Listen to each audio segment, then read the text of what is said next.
সাবেক মার্কিন president Donald ট্রাম্পকে হত্যায় ইরানি পরিকল্পনা রয়েছে। মার্কিন গোয়েন্দা কর্মকর্তাদের কাছে এমন তথ্য আগে থেকেই ছিল। এই খবর জানার পর ট্রাম্পের নিরাপত্তাও জোরদার করা হয়েছে বলে জানিয়েছে যুক্তরাষ্ট্রের সিক্রেট সার্ভিসের কর্মকর্তারা। বিবিসির এক প্রতিবেদনে বলা হয়, ট্রাম্পের নির্বাচনী সমাবেশে হামলার কয়েক সপ্তাহ আগেই মার্কিন কর্মকর্তারা এই খবর পেয়েছিলেন।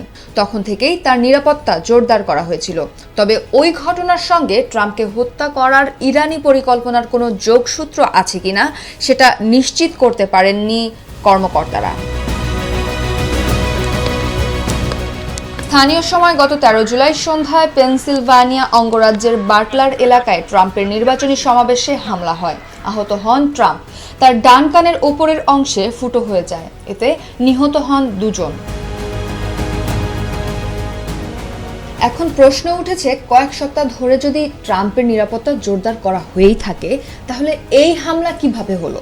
হামলাকারী 20 বছরের তরুণ থমাস ম্যাথিউ ক্রুকস কিভাবে ট্রাম্পের সমাবেশ মঞ্চের এত কাছে রাইফেল হাতে চলে গিয়ে গুলি চালাতে পারলেন? বলা হয়েছে, শুধু সিক্রেট সার্ভিস নয়, ট্রাম্পের নির্বাচনী শিবিরও তাকে হত্যায় ইরানি হুমকির কথা জানত।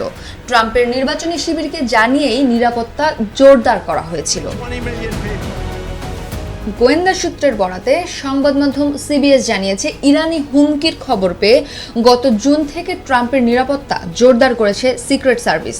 নিরাপত্তার জন্য বাড়তি কর্মী মোতায়েন করা হয়, ব্যবহার করা হয় ড্রোন ও রোবোটিক কুকুর। 2020 সালে ইরাকের ভূখণ্ডে ইরানের কুদস ফোর্সের কমান্ডার কাসিম সুলাইমানিকে ড্রোন হামলা চালিয়ে হত্যা করে মার্কিন বাহিনী। তখন ট্রাম্প ও তার প্রশাসনের পররাষ্ট্রমন্ত্রী মাইক পম্পেও তেহরানের পক্ষ থেকে হত্যার হুমকি পান। সাম্প্রতিক ঝুঁকির বিষয়ে মার্কিন সিক্রেট সার্ভিসের মুখপাত্র অ্যান্টনি গুগলিয়েলমি বলেন, তাদের ও অন্য সংস্থাগুলো একের পর এক এমন হুমকির খবর পেয়ে আসছেন। সেই সঙ্গে প্রয়োজন অনুযায়ী সংস্থাগুলো নিজেদের মধ্যে সমন্বয় করে উদ্যোগ নিচ্ছে।